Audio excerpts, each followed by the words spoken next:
I am being honest because I don't have anything left to hide right now. So I feel empty, like I've been carrying expectations that never stop, and every match feels like I'm answering to everyone except myself. I'm tired of pretending it's fine, and I'm tired of feeling alone in it.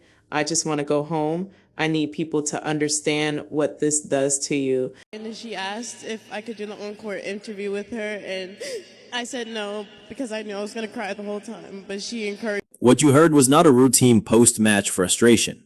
It was a young champion sounding emptied out by constant scrutiny, endless travel, and expectations that never pause, revealing how fame can compress a career into survival mode for her.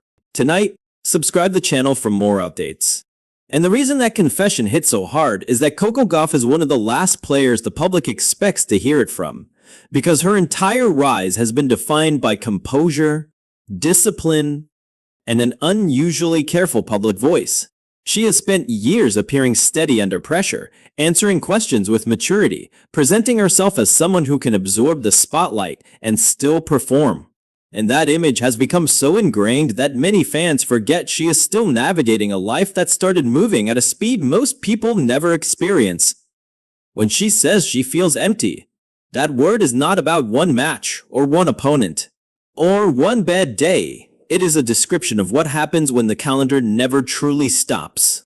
When every performance becomes content, when every comment becomes a headline, and when the distance between who you are and what the world needs you to be becomes wider than your ability to bridge it.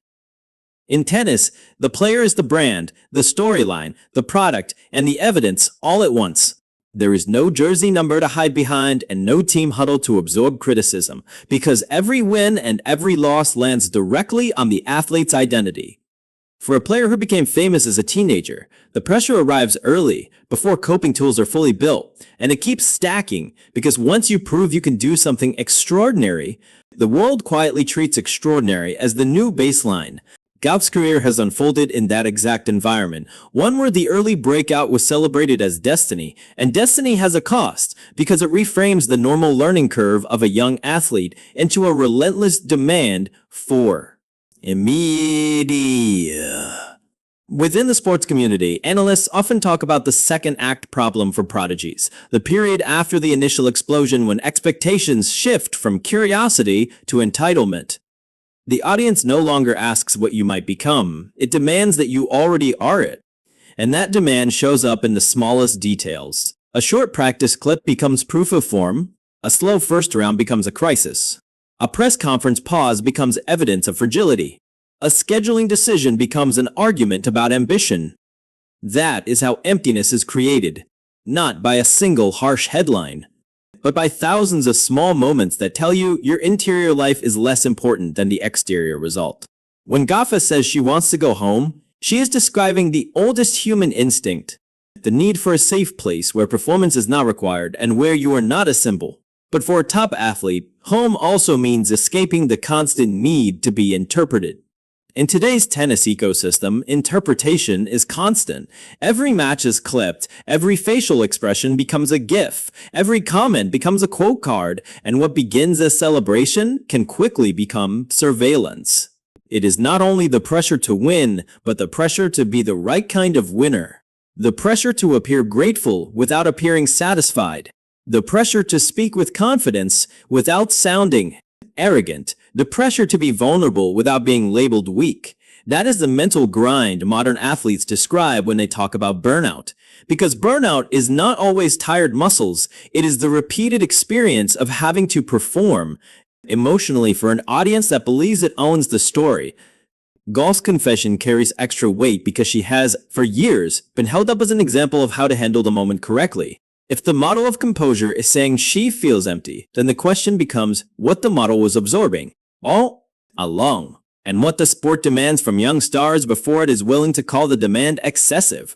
According to sources close to the tour environment, the top tier of women's tennis is not just physically brutal. It is emotionally relentless, because travel is non-stop, recovery windows are short, and the top players have obligations beyond the court that few outsiders truly understand. The obvious commitments are sponsorship events and media availability. But the less visible commitments are emotional regulation and public messaging. The careful decisions about what to say, what not to say, how to frame a loss, how to frame a win, and how to appear stable when stability is being tested daily. This is where the phrase, "I just want to go home," becomes more than a line. It becomes a signal that the athlete has reached a psychological saturation point where the usual coping methods no longer feel adequate. When the public hears that line, some interpret it as weakness. But within high-performance circles, it is often interpreted as honesty finally breaking through the defense mechanism. Athletes at the top are trained to compartmentalize, to keep personal feelings separate from competitive tasks, to treat anxiety as noise and stay inside routine. But compartmentalization is not infinite. It can work for a season, for a run, for a championship push. But if the underlying stress remains untreated, it eventually surfaces, often in a moment when the athlete's voice sounds unlike themselves. That is why this confession feels like a rupture, because Gauff's usual public language is controlled and measured. And here she is choosing language that sounds simple, direct, and deeply human. She is not delivering a crafted statement. She is expressing a basic truth. She is overwhelmed. The timeline of how a player gets to that point is rarely linear, because it is built through peaks and valleys. Through the highs that feel like validation and the lows that feel like public disappointment. In Gauff's case, her early career was framed as an ascent, and then each new stage added a heavier form of expectation. The early wow phase becomes the "when will she win the biggest one" phase. And when that milestone arrives, the narrative shifts again into how many will she win, and why not more, and why not now. Every player learns that the goalposts move, but it is different when the goalposts move in front of millions of people who speak as if your career exists for their consumption. That is the toxic part of expectations, not ambition itself. But entitlement, the belief that a young athlete's emotional energy is renewable and belongs to the audience. Within tennis, the psychological toll is intensified by how the sport isolates players during the exact moments when they need grounding. A match can last 2 or 3 hours, and during that time there is no coaching dialogue in the same way team sports allow. The athlete must solve problems alone, adjust alone, regulate emotions alone, and then immediately face questions afterward that demand clarity about feelings that may not yet be processed. If the athlete is struggling, the press conference becomes another test rather than a release. Because every word can be used. That reality encourages guarded communication, but guarded communication also creates loneliness because you are constantly filtering yourself. Over time, that filtering can create emptiness because you stop feeling like you can speak naturally. The words "I just want to go home" cut through that filter, and in doing so, they reveal how heavy the filter has become. To understand what could have triggered this particular breaking point, it helps to consider how pressure accumulates during a match and then explodes afterward. Even when a player appears calm, there are layers of stress happening simultaneously. Tactical stress, physical stress, emotional stress, and reputational stress. Tactical stress is the simplest to explain because it is about making adjustments, reading an opponent, managing patterns. Physical stress is obvious too, because tennis is punishing, especially in modern baseline-heavy exchanges where points are longer and movement is constant. Emotional stress is less visible, but just as real, because the athlete is regulating disappointment, momentum swings, and the fear of losing control. Reputational stress is the hidden layer, the knowledge that the match will be evaluated not only as a result, but as evidence of who you are. For young stars, reputational stress is often the most corrosive because it does not end when the match ends. It follows you to the locker room, to the phone, to social media, to the next tournament, and it shapes the way the world speaks about your future. Reports indicate that Gauff has faced repeated cycles of public reaction where wins are treated as confirmation and losses are treated as narrative turning points. The public rarely treats losses as part of development for established stars. It treats them as signs of something wrong. That constant something wrong framing is mentally exhausting because it forces the athlete to defend their legitimacy repeatedly. Even when an athlete wins a major, the defense continues because the question becomes whether the win was a peak or a baseline. If the next results are normal, the public calls it inconsistency. If the next results are great, the public demands even more. This cycle is one reason tennis has become a central stage for mental health conversations in recent years.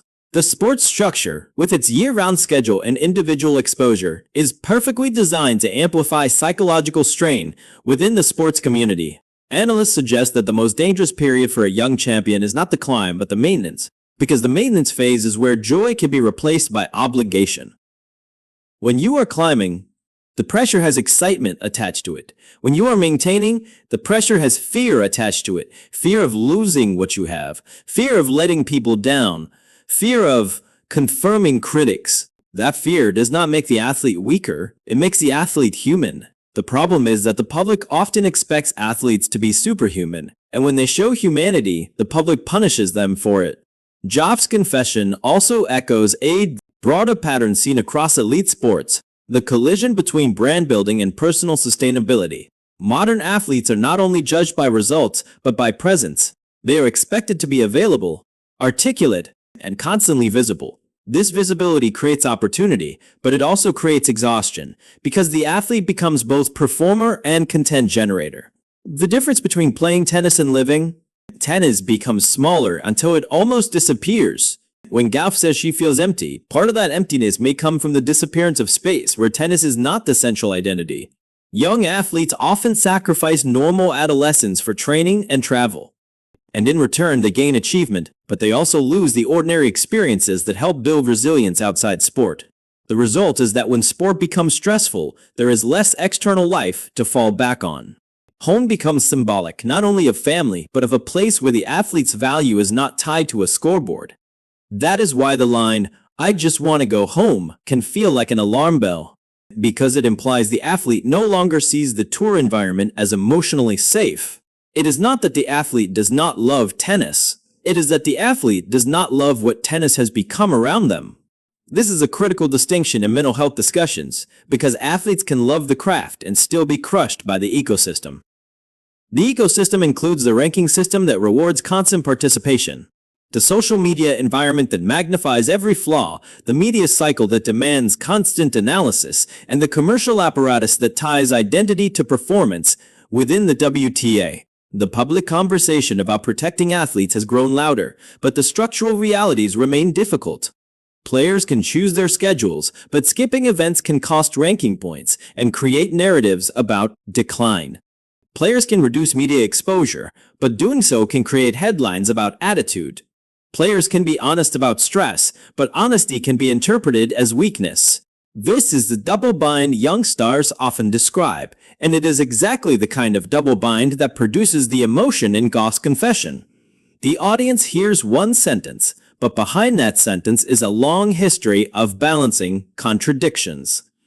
The match details that lead to such a confession are rarely a single dramatic incident. They are usually a cascade. It can be a tight first set where small margins feel huge, a second set where momentum slips, a crowd reaction that adds pressure, a series of breakpoints missed that triggers frustration, and then the final handshake, where the athlete realizes the day's effort is now a story. Even a win can lead to emptiness if the athlete feels they had to drag themselves through the match without joy. High-level tennis often demands emotional suppression because emotion can interfere with decision-making. But emotional suppression has a cost. And the cost is that the athlete becomes disconnected from the very passion that started the journey.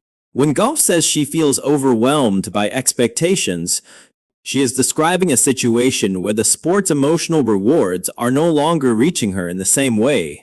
Instead of feeling the satisfaction of competing, she feels the relief of surviving. That shift from satisfaction to relief is a major warning sign in athlete burnout discussions, because it indicates that the athlete's relationship with the sport is becoming transactional rather than meaningful. The public often assumes that money and fame compensate for this, but money and fame do not replace internal motivation. In many cases, money and fame make the problem worse because they raise stakes and reduce privacy. Within the sports community, there is also an understanding that young stars are often isolated by their own success. When you become a main draw attraction, your schedule changes, your security changes, your media demands change. And even your peer relationships can shift because people begin to treat you differently. That can create loneliness even when the athlete is surrounded by people. The athlete becomes managed rather than known. In that context, feeling empty is not surprising. It is a predictable outcome of being treated as a product too early.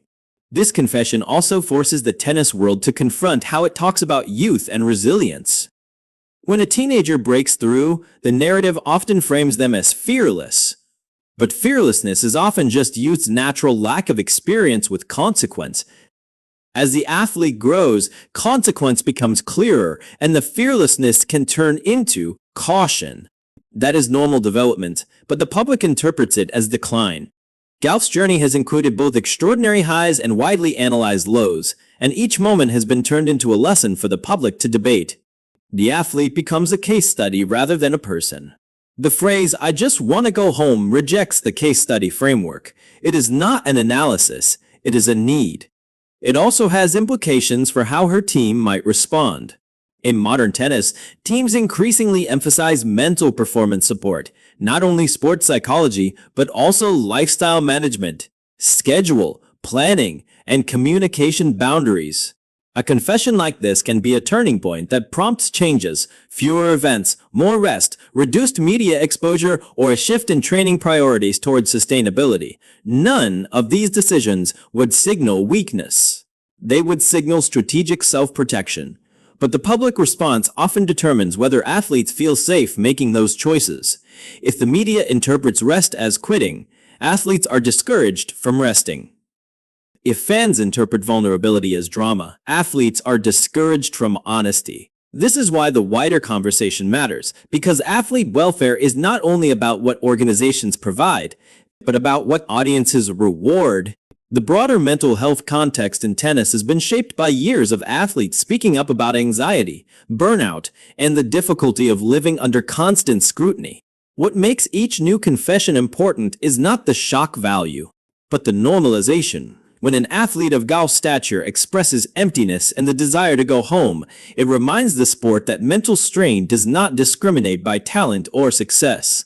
It also highlights that the most outwardly composed athletes may be carrying the heaviest internal load because they have been praised for composure and therefore feel pressure to maintain it. This is a classic pattern in high achievers, where the identity of being strong becomes a cage. When the athlete finally admits they are struggling, the admission feels dramatic to the public. But internally, it may be long overdue. Gauff's line suggests that she is at a point where continuing to pretend is more costly than telling the truth. That is not a breakdown in the sense of collapse. It is a breakthrough in the sense of honesty. The implication for her career is significant because how she responds now could define her next phase if she continues on the same pace without adjustment. The emptiness could deepen. If she adjusts and rebuilds a healthier relationship with the sport, she could return with greater stability. The sport has seen both outcomes in different athletes. And the difference often comes down to support, boundaries, and whether the athlete feels permission to prioritize well-being without being punished for it. As this story unfolds, the most important question is not whether Coco Gauff will win her next tournament or return to peak form immediately. The more important question is whether the tennis ecosystem will learn to interpret such confessions correctly as signals of human limits rather than entertainment. The audience will watch future press conferences for signs. They will watch body language in matches. They will analyze every quote, but the deeper challenge is to reduce the pressure that created the confession in the first place. That does not mean eliminating competitive expectations. It means recalibrating them to be realistic and humane. It means understanding that a young champion is not a machine, that development is not linear, and that rest is not failure. It means recognizing that "I just want to go home" is not only a dramatic line, it is a boundary statement from an athlete who is asking for space to breathe. And as the tour continues and the spotlight moves to the next match, the open question remains: will the sport hear that boundary as a moment of weakness to exploit, or as a moment of honesty that deserves respect and structural change?